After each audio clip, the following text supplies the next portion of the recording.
The ballroom at the Hansung Grand was lit like a cathedral, 300 candles trembling under crystal that cost more than the house Imani Bellweather grew up in.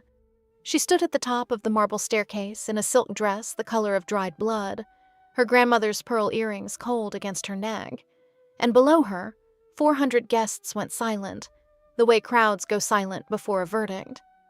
Marcus was at the back of the room. Of course he was. He'd talked his way in the way he always talked his way into rooms where he didn't belong, wearing a rented tuxedo and the same smirk that used to make her shrink 3 inches whenever they walked into a restaurant together.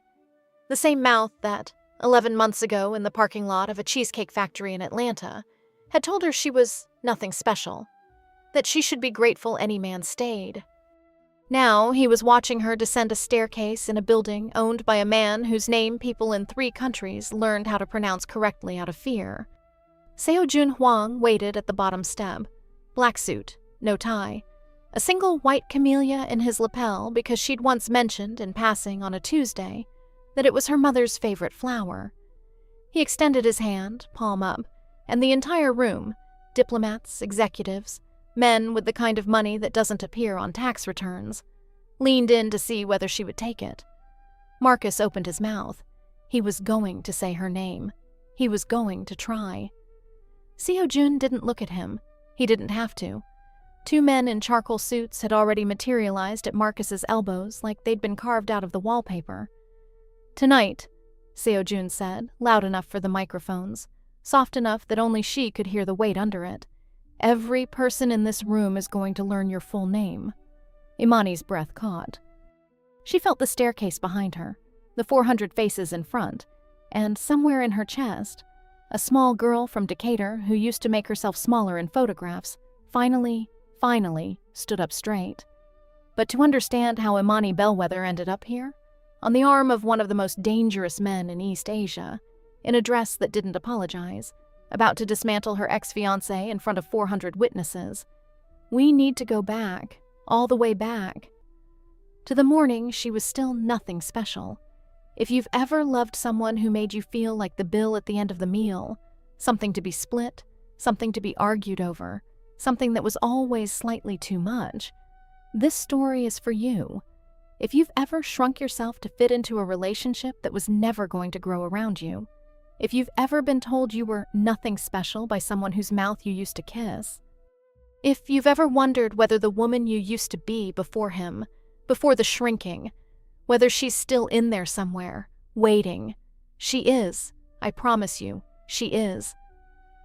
This is the story of Imani Bellweather, a 31-year-old chef from Decatur, Georgia, who got dumped in a parking lot and ended up, 11 months later, on the arm of a man the FBI has a 47-page file on.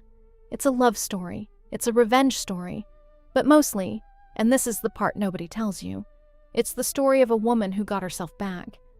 Before we go further, if you believe a woman should never have to make herself smaller to be loved, hit that subscribe button.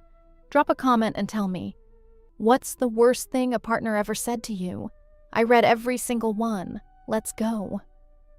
Imani Bellweather grew up in a powder blue house on Glenwood Road, the kind of house where the screen door slapped twice every time somebody came in, and the smell of her grandmother's smothered chicken lived in the curtains. Her mother, Renata, cleaned houses in Buckhead for 26 years and never once let Imani see her tired. Her grandmother, Miss Ophelia, ran the kitchen at Ebenezer Baptist's Sunday potluck for 31 years and taught Imani that the right amount of black pepper is until your hand stops you. Imani was the family's first college graduate. Culinary Institute of America, Hyde Park campus, class of 2017. She graduated 3rd in her program. There was a photograph her mother kept on the refrigerator, held up by a magnet shaped like a peach. Imani in her chef's whites, holding her diploma, smiling like the world was something you could eat.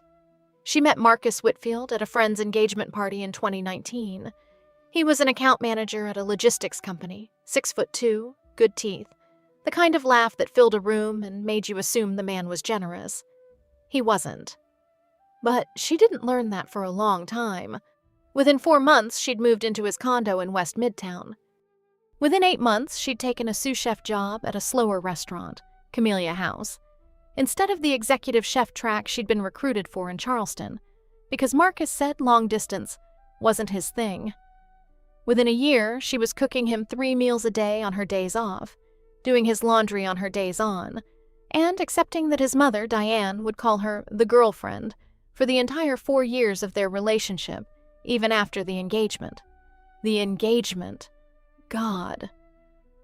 The engagement happened in March 2023, in the parking lot of a Kroger, while she was holding 2 bags of groceries and a 30-pound bag of jasmine rice for a dinner party she was throwing for his co-workers. He pulled the ring out of his glove compartment. He said, "Look, I figured we should just do this." She said yes because she'd been saying yes to him for 4 years, and her mouth didn't know how to make any other shape. She paid for the venue deposit. She paid for the save the dates.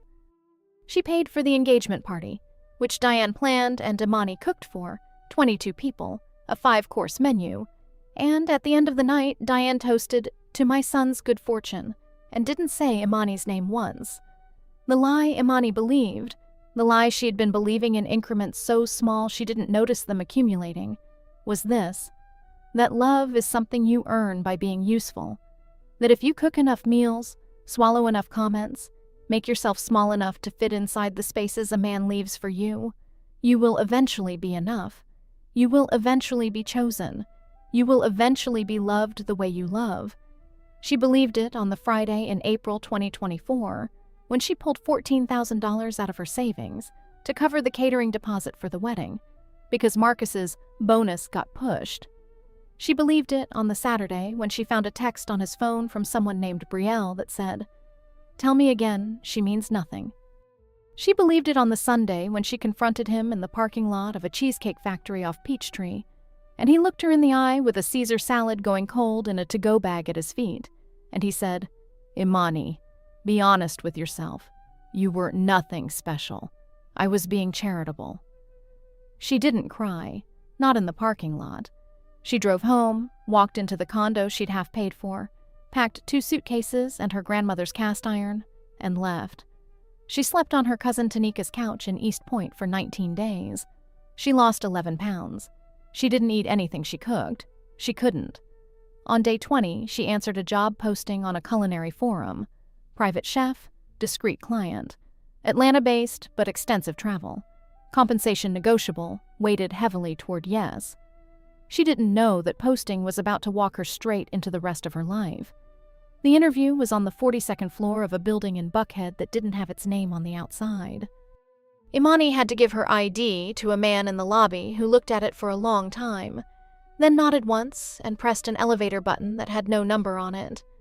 The office at the top was almost empty. A long table, a window the size of a wall, and, behind the table, a man in his late 30s, lean, with hair cut so precisely it looked drawn on. He was reading her resume when she walked in, and he didn't stand up. "Miss Bellweather," he said. His English was unaccented in the way that means somebody studied it on purpose. "Sit." She sat. "My name is Seo-jun Hwang. I run a hospitality group, among other things." He set the resume down. "Your knife work in the videos you submitted is unusually clean. Your menu for the trial dinner is ambitious, but I have a question that is not on the application." "Okay. Why does a woman who graduated 3rd in her class at the CIA, with 2 job offers in Charleston and 1 in San Francisco still on the table, work as a sous chef in Atlanta for a salary I would be embarrassed to offer my driver?" Imani opened her mouth. She closed it. She felt the back of her neck get hot. "That's not on the application," she said. "No, it isn't." He waited. She told him, not all of it, but enough. The condo, the bonus, the cheesecake factory. She didn't cry. She kept her hands flat on the table the whole time. When she finished, he was quiet for a moment. "I'm going to offer you a position," he said. "Personal chef. You will cook for me, for my mother when she visits, and for guests I choose to feed personally, not catered events. The salary is $420,000 a year. You will travel with me to Seoul, Vancouver, and Lisbon as needed. You will have a private apartment in the building below this one. You will sign an NDA. You will not Google me, because I will know." Imani heard the number twice in her head before she trusted she'd heard it. "Why me?" she said. Seo-jun's mouth did something that wasn't quite a smile. "Because you cook like a woman who was raised by women. And because I have been eating food made by men who are trying to impress me for 11 years, and I am tired." She took the job. For the first 6 weeks, she barely saw him. She cooked breakfast at 7, lunch at 1, dinner at 8, and the food disappeared into a dining room she was not invited into. She didn't ask questions. She got paid in deposits that cleared so fast she checked the bank app twice. She moved out of Tanika's couch and into an apartment with floor-to-ceiling windows facing east. She bought her mother a new washing machine and didn't tell her where the money came from. She started to notice things, though. Like the way every man on staff stepped sideways when Seo-jun walked down a hall, the way conversations cut off mid-syllable when he entered a room, the way 3 different people with 3 different accents called him Sejong-nim, with a particular weight in their voices that wasn't just boss. One night in late June, she stayed late to brine a duck and ended up eating leftover doenjang jjigae alone in the kitchen at midnight. He found her there. He sat down across from her without asking. He ate the rest of the stew straight out of the pot with her spoon. "Tell me about your grandmother," he said. She did. He listened. He didn't check his phone once. When she finished, he said, "Mine made me memorize a list of names when I was 8 years old. The names of people who would, one day, want me dead. Yours sounds better." That was the night Imani realized 2 things at once. She was starting to look forward to seeing him, and she had absolutely no idea who she had taken this job from. She didn't Google him. He'd said she wouldn't. She didn't. But she didn't have to. The information came to her, the way information comes to women who have started paying attention. It came first in the form of a man named Jun-ho, Seo-jun's deputy, who showed up in her kitchen on a Tuesday in July with a small folder and a smaller smile. He asked her to sit. He told her that, effective immediately, 2 members of staff would accompany her any time she left the building. He told her this was a precaution. He used the word precaution 3 times, the way you use the word when you mean something else. It came next in the form of an article in the Korea Jungang Daily that her cousin Tanika texted her, just a screenshot, no message attached. The article was about the dismantling of a logistics network that had been moving weapons through 3 ports for 19 years. The article named 6 men. 5 of them were in custody.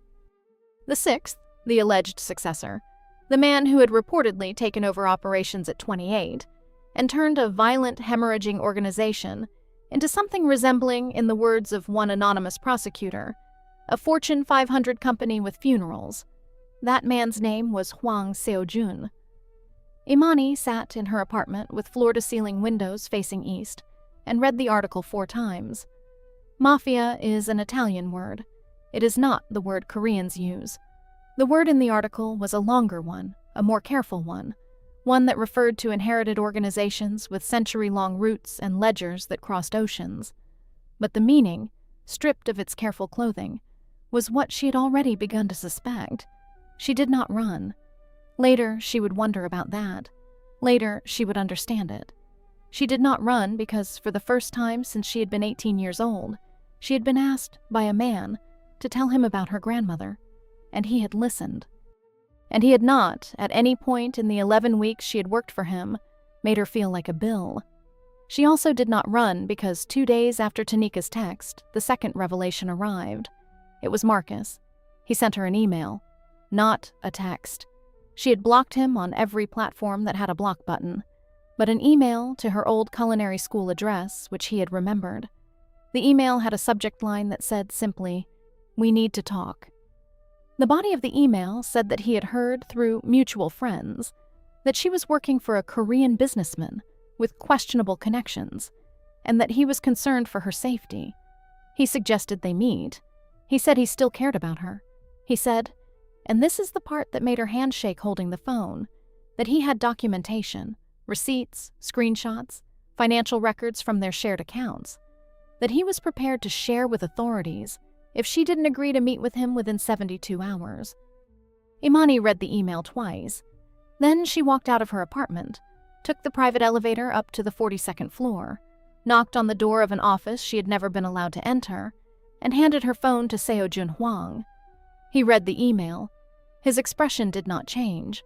When he was finished, he set her phone down on his desk, very gently, the way you set down something that might break or that you have decided not to break yet. "Miss Bellweather," he said, "sit down. We have several things to discuss."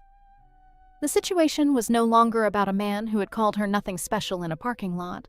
The situation now involved blackmail, a criminal organization, a federal investigation that had been quietly ongoing for 2 years, that she did not know she was the unwitting subject of, and a woman from Decatur who had 11 hours to decide what kind of woman she was going to be for the rest of her life.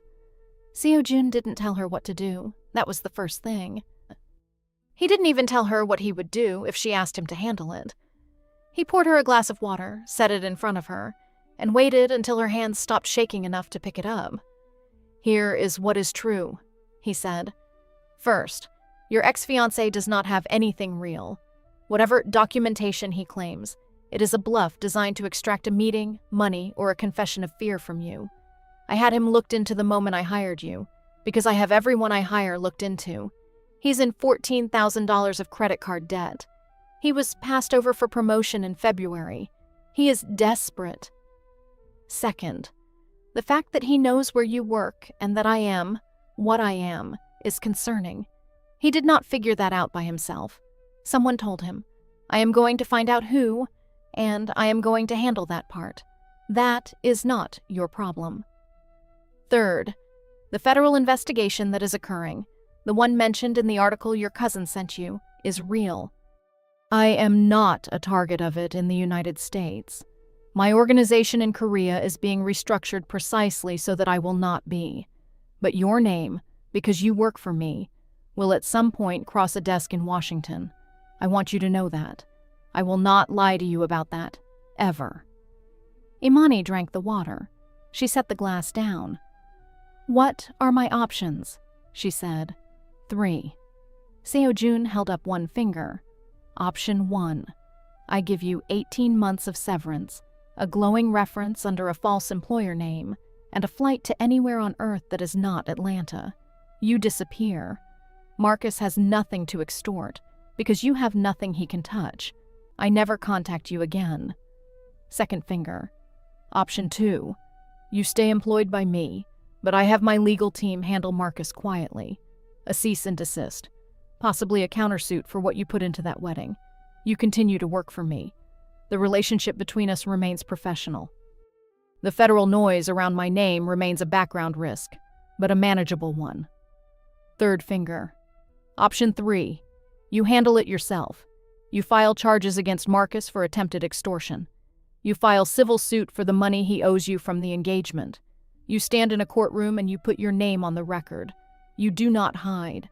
I provide you with the best attorney in the southeastern United States, and any resource you need, and I do not appear anywhere near it. But you, Miss Bellweather, do the standing. He set his hand on the table.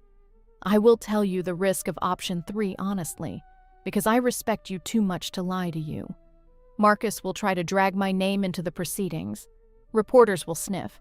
Your face will be on the local news. Your mother will be asked questions in her grocery store. The federal investigation, which would have stayed background, will become slightly less background. There is a non-trivial chance that, when this is over, you will not be the person you were before it began. And what's the upside? Imani said.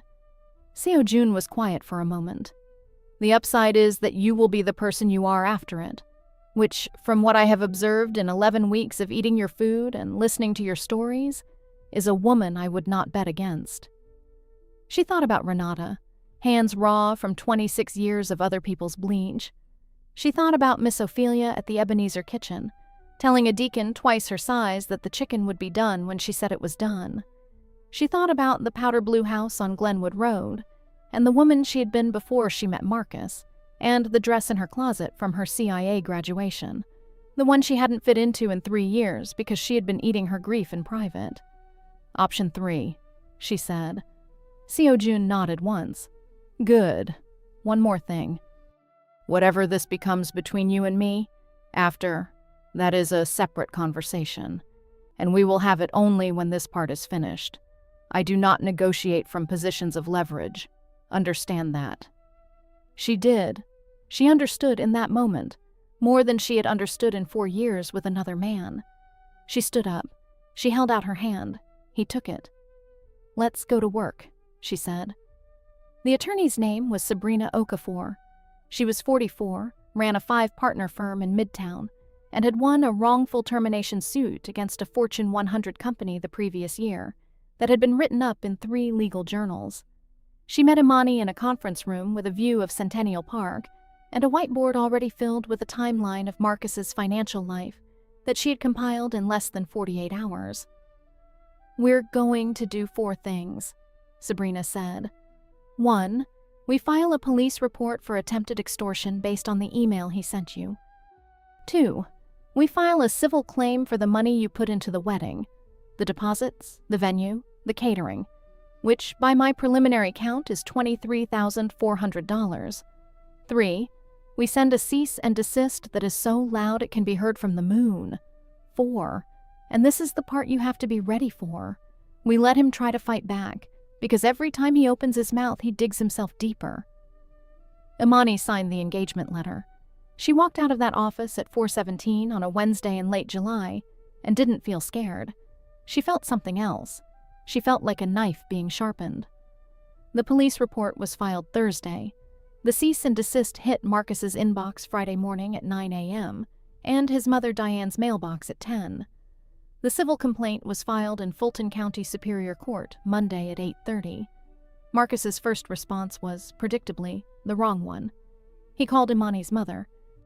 Renata Bellweather, who had cleaned houses in Buckhead for 26 years and had not let her daughter see her tired in any of them, answered the phone in her kitchen on Glenwood Road and listened to Marcus Whitfield explain that her daughter was involved with dangerous people and making a huge mistake, and that he was just trying to help, and that if Renata could talk some sense into Imani, all of this would go away. Renata listened to all of it. When he was finished, she said very quietly, "Marcus, you called my daughter nothing special in a parking lot, holding groceries she paid for. Do not ever call this number again. Do not come to this house. If I see you on this street, I will call the police, and I will tell them you are harassing a black woman in her 60s, and you will spend the night explaining yourself in a room I would not wish on my worst enemy." She hung up. Then she called Imani, and the first thing she said was, "Baby, whatever you're doing, finish it." Marcus's second response was worse. He went to the press, or tried to. He sent an anonymous tip to a local lifestyle blog about a high-profile black female chef in Atlanta involved with foreign organized crime. The blog posted it. It got 11,000 views in a day. By the afternoon, it was on 3 other blogs. By the next morning, the Atlanta Journal-Constitution was making calls. Imani had been ready for this. Sabrina had been ready for this. She sat in front of a single camera in a quiet room and gave a recorded statement that they released, on Imani's own terms, before the AJC could publish. "My name is Imani Renee Bellweather. I am a chef. I am the daughter of Renata Bellweather and granddaughter of Ophelia Green. I was, until recently, engaged to a man named Marcus Whitfield. He stole from me. He cheated on me. He called me, and I am quoting, nothing special. I am now being subjected to an attempted extortion campaign by him, which I have filed criminal charges for. I am represented by Sabrina Okafor of Okafor and Associates. I will not be answering questions about my employer. I will be answering, in court, every question Marcus Whitfield should have answered 4 years ago." The video got 2 million views in 72 hours. Quick pause. If you've ever wanted to say something like that and didn't have the words yet, save them. Write them down. The day will come and your mouth will know what to do. Hit subscribe so you don't miss part 2 of this kind of story, and drop a comment with the words you wish you'd said. I want to read them. On the morning of the deposition, 4 weeks after the email landed in her inbox, Imani Bellweather walked into a courthouse in a gray suit she had bought with her own money, and she did not look small. The civil trial was scheduled for a Tuesday in early October. Marcus's attorney, a man named Brett who looked like he billed by the syllable, had tried 3 times to settle. Each offer had been worse than the last, Sabrina had rejected all of them. She told Imani in the conference room the night before, "Settlements are for people who don't want a record. You want a record." Imani wanted a record. The courtroom was not large, maybe 40 seats. Renata was in the second row. Tanika was beside her. 3 women from Camellia House, Imani's old kitchen, had taken the morning off. Diane was not there. Marcus's mother had, according to Sabrina's investigator, stopped speaking to her son in August. Marcus took the stand on the second day. He wore a suit that didn't fit him anymore. He had lost weight. His voice was higher than Imani remembered. When Sabrina walked him through the financial records, the $14,000 wedding deposit, the $4,200 in venue payments, the $3,800 in catering, the $1,400 in save the dates and invitations, all of which had come from accounts solely in Imani's name, he tried to claim that they had been joint expenses for a joint future. "Mr. Whitfield," Sabrina said, "can you show me a single bank account, credit card, or financial instrument in this courtroom, on this exhibit list, that had your name on it and contributed to these expenses?" He couldn't. The transcript said he couldn't for 13 seconds, before the judge asked him to please answer the question. Then Sabrina played the audio. Imani had not known about the audio. Sabrina had subpoenaed it. It was from the Cheesecake Factory parking lot, a security camera with audio, 11 feet from where Marcus had been standing, the kind of recording that gets kept for 30 days and dumped, except this one had been pulled into a civil discovery request on day 29. Marcus's voice on the courtroom speakers in front of his ex-fiancée and her mother, and 3 of her former co-workers and a court reporter and a judge who had been a black woman in Atlanta for 61 years. "Imani, be honest with yourself. You were nothing special. I was being charitable." The room did not gasp. The room did something quieter and more dangerous. The room understood. The judge ruled 4 days later, $23,400 in restitution, an additional $18,000 in punitive damages, for what she called, in her written opinion, a pattern of financial and emotional exploitation that this court will not endorse with its silence. The criminal charges for attempted extortion were a separate proceeding, but Sabrina had already received word that the DA was going to pursue them. Imani walked out of the Fulton County Superior Court building on a Friday afternoon in October. There were reporters. She didn't stop for them. Her mother was waiting at the bottom of the steps in a green coat that Imani had bought her in August. They didn't say anything. Renata just took her daughter's face in both hands and held it for a long second, the way her own mother had used to do, and that was enough. That night, Imani went back to her apartment, opened her freezer, took out a piece of catfish she had been saving, and cooked herself dinner for the first time in 5 months. It was the best thing she had ever eaten. Diane came to see her in November. Imani had not expected this. She had expected, maybe eventually, a stiff voicemail or a card around the holidays. She had not expected Marcus's mother to show up at the lobby of the building in Buckhead, the building Imani still worked in, still lived in, on a Wednesday afternoon, asking the doorman, in a voice that was trying not to shake, whether Imani Bellweather would see her. Imani came down. They sat in a coffee shop on the ground floor. Diane was 63. She looked older than the last time Imani had seen her. She had brought a small gift bag, which she set on the table and did not push toward Imani. "I am not here to ask you to drop anything," Diane said. "I want to say that first. I am not here on his behalf." "Okay." "I am here because—" Diane stopped. She had to start again. "I am here because I owe you 4 years of apologies, and I am going to say at least one of them out loud. I called you the girlfriend for 4 years.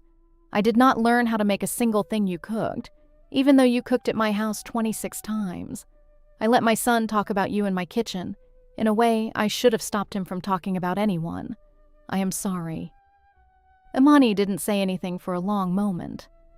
"Diane," she said, "thank you for saying that. I mean it." Diane nodded. Then she said the thing she had really come to say. "He's not doing well. Marcus. He's living with his cousin. He lost his job. He's going to have to declare bankruptcy. I am not asking you to feel sorry for him. I am asking—" she swallowed. I am asking whether you could write a letter to the DA, not dropping the criminal charges. Just softening. A few words. He's my son. I'm asking as his mother." And there it was. The thing Imani had been waiting for without knowing she was waiting for it. The pull backward. The familiar request, dressed in love, to make herself small one more time, to absorb one more cost, to be useful one more time, to people who had not once been useful to her. She looked at Diane. She loved her in a complicated way. Diane had taught her how to make a particular kind of cornbread. Diane had, on one Christmas morning in 2021, hugged her and called her honey. These were real things. "Diane," Imani said, "I have spent 4 years of my life folding myself smaller so that your son could feel comfortable. I'm not going to fold myself smaller now so that you can. I am sorry he is suffering. I am not the architect of his suffering. He is. The DA will do what the DA decides to do. I am not going to write that letter." Diane's eyes filled. Imani's didn't.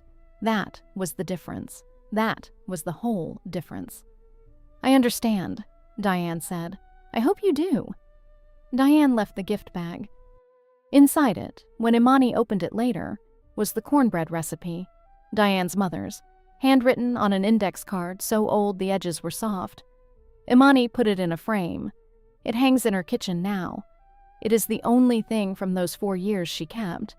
In January, Camellia House, her old restaurant, the one she had taken the sous chef job at to be closer to Marcus, called her. The executive chef had left. They were not, the owner said carefully, offering her the position back as Sue.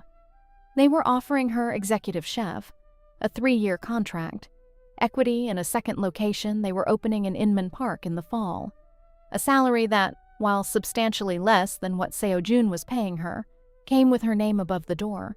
Her name above the door. She thought about it for 3 days. She thought about it in her apartment with floor-to-ceiling windows. She thought about it on a walk through Piedmont Park on a Saturday when the sky was the color of clean glass. She thought about it standing in Seo-jun's kitchen, plating a quiet dinner for the 2 of them. They ate together now on Thursdays, and listening to him not say anything about her decision, because he had told her in July that he did not negotiate from positions of leverage, and he had not, in 6 months, broken that promise once. She took the job. She gave notice to Seo-jun on a Tuesday morning in his office, with a formal letter she had typed herself. He read it. He set it down. He looked at her for a moment. "Congratulations, Chef Bellweather," he said. "You are going to be very, very good at this." "Thank you. I would like to be your first reservation when you open." She smiled. "You'll have to call like everyone else." "I'll have my assistant do it. She enjoys the indignity." Imani's first night as executive chef at Camellia House was a Friday in March 2025. Her mother was at table 6.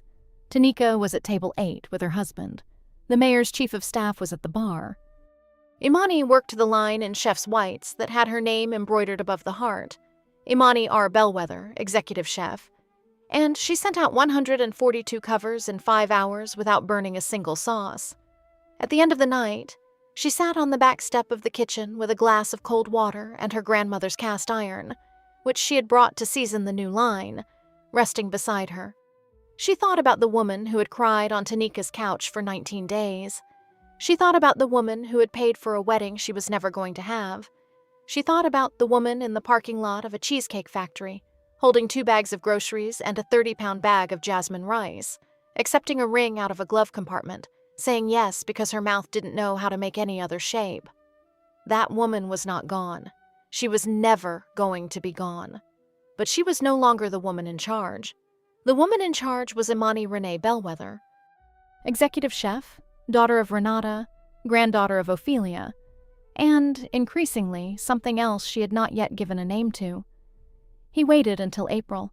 He had told her in July that whatever became of them, after, would be a conversation they had only when the rest of it was finished.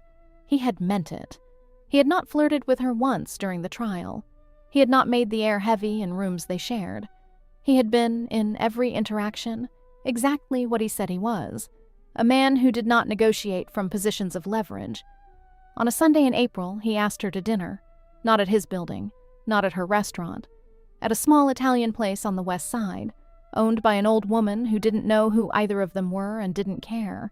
He brought her a single white camellia. He told her when she sat down that he had been in love with her since the second time she had told him a story about her grandmother, and that he had not said it before because she had been busy becoming herself, and that work was not work he was willing to interrupt. "I don't need rescuing," she said. "I want you to know that. I'm not somebody you saved." "I know," he said. "You saved yourself. I watched you do it. That is, in part, why I am telling you this now, and not a year ago." She told him she was scared. She told him she didn't know how to be in a relationship without making herself smaller, that the muscles for the other kind of love had been atrophied for so long, she wasn't sure they still worked. He told her he was scared too. He told her that his life carried risks she had now seen up close, and that he would understand if those risks were not risks she could carry. He told her his mother, who lived in Seoul, had asked about her 3 times. He told her that he had cried, actually cried, exactly twice in the past 19 years, once at his grandmother's funeral, and once in his office in October when the verdict came down. They did not kiss that night. They walked back to their separate cars, and he opened her door for her the way her grandfather had opened her grandmother's door for 61 years, and she drove home and sat in her apartment for an hour before she texted him. "Yes, we try, but slowly." He texted back, "Slowly is the only speed I am interested in." They began. They did the thing she had not done in 5 years, the thing she had perhaps never done in her life. They built something on the foundation of 2 whole people, not one whole one and one shrinking one. He cooked for her sometimes, badly. She corrected his knife grip in her kitchen and he laughed. She met his mother on a video call in May, and the woman called her Imani and asked her in careful English what her favorite flower was. Imani said camellias. His mother smiled like she had won something, which brings us back to the staircase, the Hansong Grand, the 400 guests, the dress the color of dried blood, the night Marcus Whitfield slipped in wearing a rented tuxedo to try one last time, to make Imani feel like nothing special. Seo-jun's men walked him out, quietly, no scene. He was deposited on a curb. His name was placed on a list at every door in 3 cities he was likely to try to enter, and that was the last time Imani Bellweather ever saw him in person. The event that night was the grand opening of Imani's second restaurant, the Inman Park location her contract had promised. The Hansong Grand was the venue. Seo-jun was, that night, exactly what he had been on the first night she met him, a man who came to dinner. She gave a speech. She thanked her mother. She thanked her grandmother, who had passed in February and never gotten to taste the menu. She thanked her staff. She did not thank Seo-jun by name, because they had agreed she wouldn't, because the night was hers. She didn't get a fairy tale ending. The federal investigation around Seo-jun's name will rumble for years. The risks are real. The work of being 2 whole people, instead of 1.5, is ongoing. Some nights are hard. Some nights she still hears Marcus's voice in the parking lot and has to put her hand on her grandmother's cast iron until it goes away. But she got something better. She got herself back. If this story moved you, if you saw a piece of yourself in any part of it, do 3 things for me. Subscribe. The next story is already written, and it's bigger than this one. Drop a comment with the words, "Nothing special," if you've ever been told something like that, so the next woman scrolling this video knows she's not alone. And share this with one person, just one, who needs to hear that the woman she used to be, before him, is still in there. She's still in there. She's waiting. And she is, I promise you, very, very special.